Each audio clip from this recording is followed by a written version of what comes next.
Assalamualaikum warahmatullahi wabarakatuh. Perkenalkan, saya Farah Hasiti Azahra dari kelompok satu Praktikum Algoritma dan Pemrograman. Kali ini saya akan mengerjakan tugas nomor satu, lampiran soal nomor satu. Soalnya itu adalah, bentar. Soalnya adalah mencari total jam hingga rumah Bu Yanti selesai dari soal ini.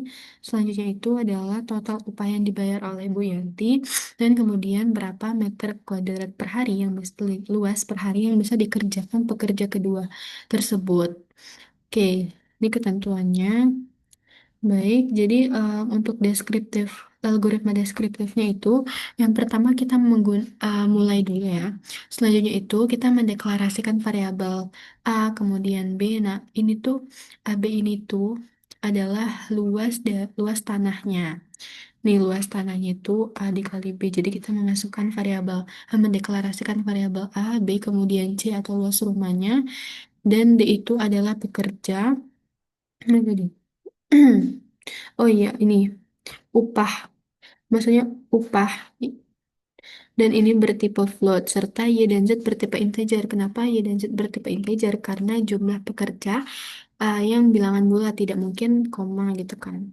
Kemudian input nilai, hitung produktivitas pekerja awal per hari, hitung lama hari pengerjaan awal, tentukan lama hari baru dengan mengurangi 2 hari dari hari awal, kemudian hitung total produktivitas yang dibutuhkan per hari. Produktivitas itu adalah lama pekerja em, bekerja selama per hari. Kemudian hitung produktivitas pekerja tambahan per hari dan hitung total jam kerja selama proyek. Kemudian ini melakukan proses perhitungan dan kemudian menampilkan dari hasil proses perhitungan tersebut. Oke, langsung saja kita ke pengerjaan di algoritma C++-nya. Oke, jadi kita akan memasukkan terlebih dahulu struktur umum dari C++. Itu ada include iString supaya em, karakter simbol-simbol atau karakter-karakter, maksudnya jenis-jenis kayak si out, si in itu dapat terbaca di iStream, di library iStream ini. Kemudian nanti ada juga kayak si math untuk melakukan pengoperasian akar dan lain-lain gitu. Jadi, tapi kita di sini tidak menggunakan si math tersebut, kita menggunakan iStream saja. Setelah itu ada using namespace. Nah, kemudian lanjut ke ini supaya returnnya itu tetap kembali ke nol. Oke. Lanjut, kita memulai suatu statementnya dengan menggunakan huruf kurung kurawal dan tutup kurung kurawal juga. Kita masukkan, setelah kita memasukkan kurung kurawal ini, kita akan memulai statement tersebut kita akan memulainya dengan memasukkan juga terlebih dahulu variabel-variabel yang kita butuhkan tadi kayak A, kemudian B, C, D, dan Z, Y gitu kan. Oke, langsung saja. Untuk luas luas rumah sama luas tanah tadi kita bisa menggunakan tipe float karena bisa aja nggak bilangan bulat aja gitu. Float, kemudian em, luas tanah tadi ya, luas tanah dan luas rumahnya. Nah, setelah itu kita menggunakan duh, integer sebagai jumlah si pekerja tadi. Jumlah pekerja tadi itu kita inisialisasi sama Y yang pertama dan pekerja yang kedua itu adalah Z. Setelah kita upahnya tadi ya, upahnya tadi bisa juga float sih. Nah, ini kita pisah aja, nggak apa-apa ya. Mhm. Oke, selanjutnya itu setelah kita mendeklarasikan variabel ini, kita untuk memulai memasukkan variabel. Jadi kita perintahkan dulu di sini menggunakan cout dan kurung siku. Kita menggunakan cout ini, misal masukkan A. Setelah itu, jangan lupa untuk titik koma. Nah, untuk kita memasukkan variabel dari A ini, kita menggunakan cin A. Jadi kita memasukkan variabel A maksudnya itu. Setelah itu kita memasukkan variabel B.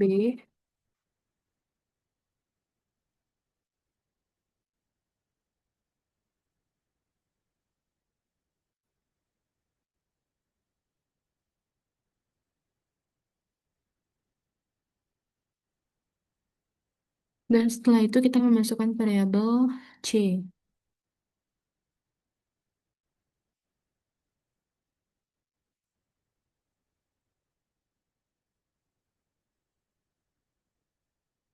Setelah itu kita memasukkan jumlah pekerja yang awal.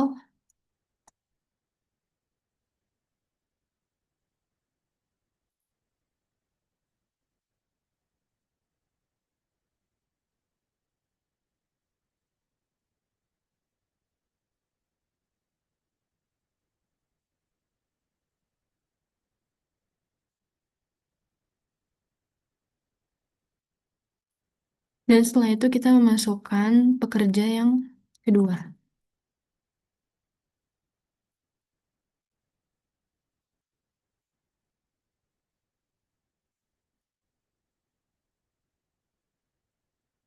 Atau pekerja tambahan deh.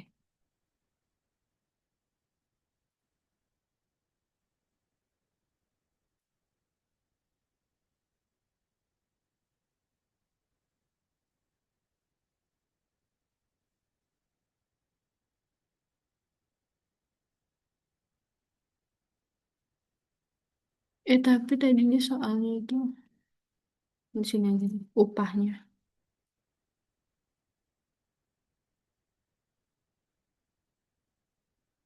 Masukkan upah. Masukkan upah per jam.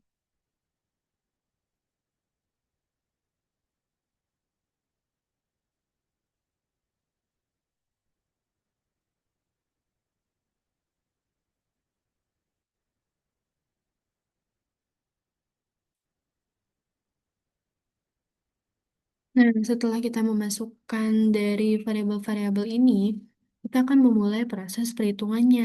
Yang pertama, em, menghitung produktivitas yang pertama si pekerja awal ini. Produktif, satu misalnya, kayak produktivitas yang pertama. Itu rumusnya adalah pekerja yang pertama dikali dengan eh, minimal, maksimum tadi loh bentar. Yang ini.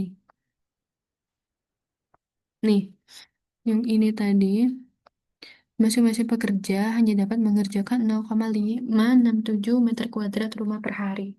Oke, berarti kita masukkan 0,567 tadi.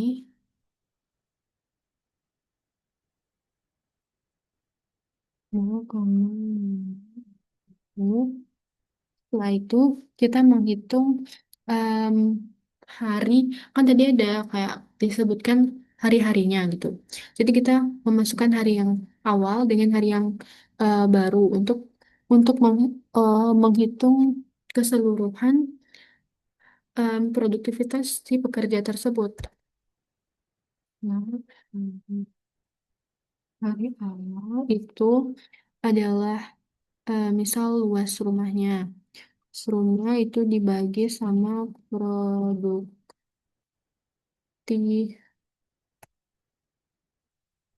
Produktif. Soalnya itu adalah kita menghitung,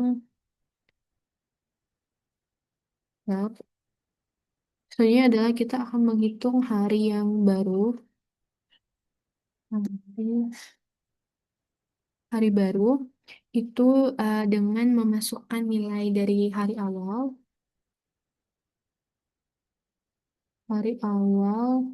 dikurangi 2.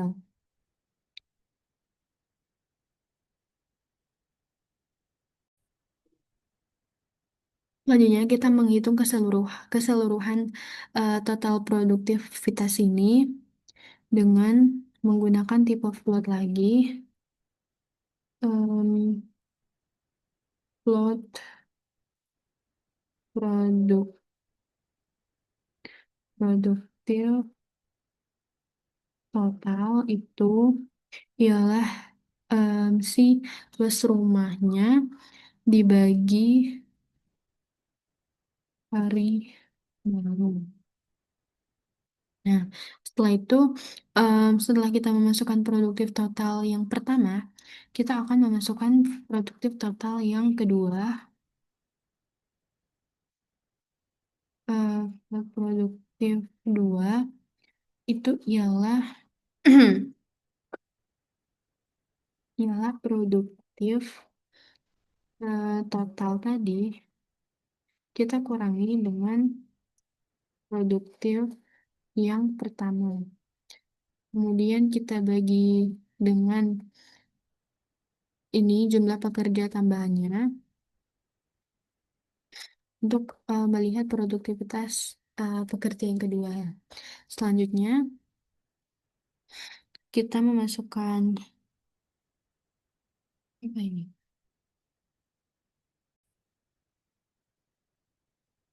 Float lagi untuk menghitung keseluruhan jam dari total produktivitas. Total itu yakni hari baru dikali, nah dikali dengan 8 karena mengasumsikan total jam pekerja. Misalnya itu adalah kita menghitung upah yang pertama, upah satu itu dengan upah yang pertama berarti kan pekerja yang awal, kemudian kita kali dengan upah per jam, ini upah per jamnya kan. Upah per jam selanjutnya dikali dengan jam total yang telah kita hitung ini.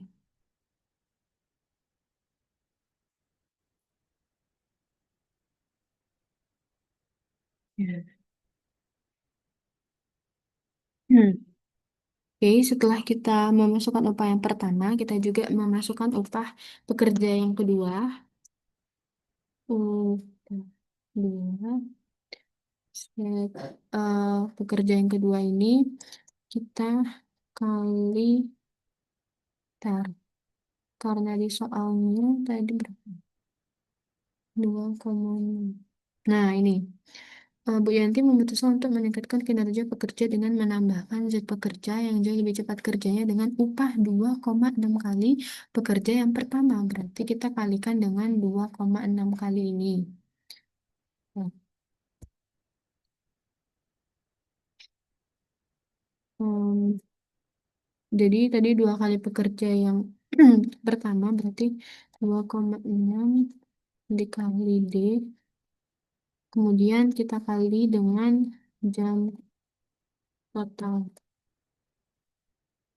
Nah, setelah itu menghitung total keseluruhan upah satu dan upah dua ini dengan menggunakan float total upah satu ditambah dengan upah yang kedua. Oke. Nah, ini adalah proses yang akan kita masukkan, proses yang akan kita keluarkan hasilnya, yakni dengan menambahkan out dengan perintah out ini supaya hasil-hasil yang telah kita melakukan proses ini dapat terkeluar di outputnya. Out kemudian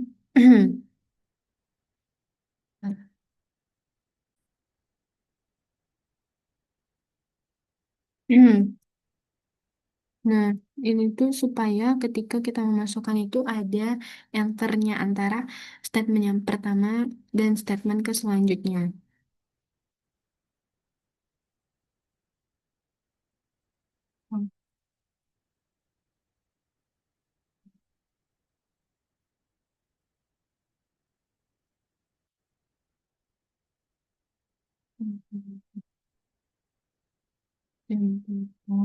Nah, ini kan kita masukkan tadi total total jam kerja ini, total jam kerja, kemudian jam total. Ini adalah hasil dari jam total. Jadi kita masukkan di sini.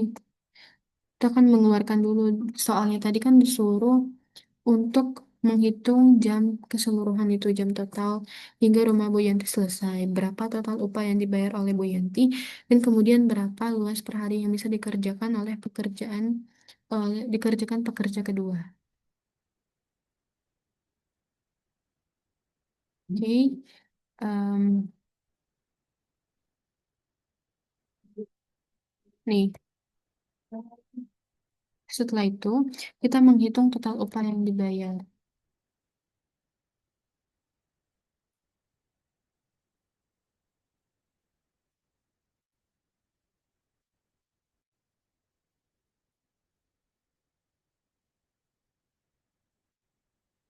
Rupiah ya.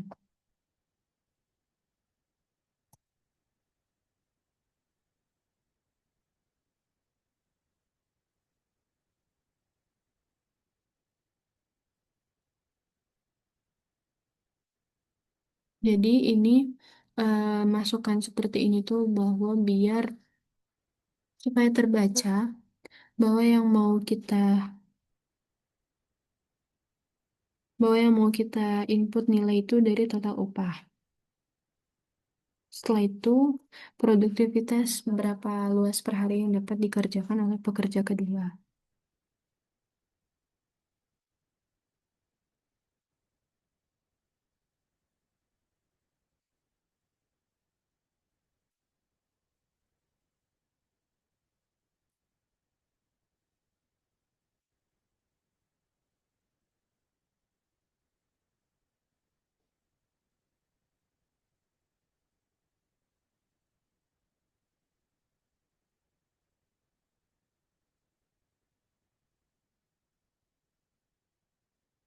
Yakni eh, meter kuadrat per hari.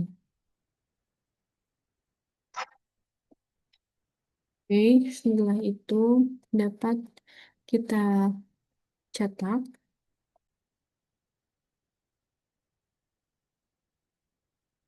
Yang misal masukkan A-nya itu untuk luas tanah, misal 5, kemudian B-nya 9.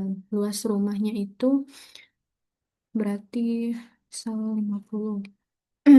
Jumlah pekerja awal 3, upah per jamnya itu misal 25.000, jumlah pekerja tambahannya 2 misalnya. Nah, jadi untuk total jam kerja keseluruhan pekerja itu adalah 219,156 jam. Kemudian total upah yang dibayar itu adalah sekitar 4,49 dan seterusnya. Ya, ini tipenya berarti. Ya udah. Produktivitas pekerja kedua itu adalah 0,062,928 meter kuadrat per hari. Oke, selanjutnya kita masuk ke flowchart. Bentar, kita masuk ke flowchart. Nah, ini adalah flowchart yang telah kita lakukan di pemrograman C++ tadi. Jadi, untuk memulainya itu menggunakan Terminator dan diawali dengan tulisan start. Selanjutnya, diagram alirnya berarah ke bawah itu yang artinya kita memasukkan atau menginputkan variabel. Jadi, untuk menginputkan suatu variabel atau mengoutput hasil dan masukan itu menggunakan simbol jajar genjang. Untuk variabelnya itu ada A, B, C, Y, D, dan Z. Kemudian lanjut lagi ke bawah itu ada proses proses-proses yang akan kita hitung. Itu ada produktif pertama, hari awal, dan sampai ke total upah. Selanjutnya, nah ini ada produktivitas total tadi yang soalnya itu disuruh untuk mencari produktivitas total. Kemudian jam total dan juga upah total. Dan kemudian diagram alirnya berarah ke bawah yang artinya ini adalah output dari pengoperasian ini. Nih, oke, itu ada total jam kerja, kemudian total upah, kemudian produktivitas pekerja kedua, dan selesai. Diakhiri lagi dengan simbol terminator pengakhiran. Oke, mungkin eh, begitu saja pemaparan dari lampiran soal nomor 3 dari saya.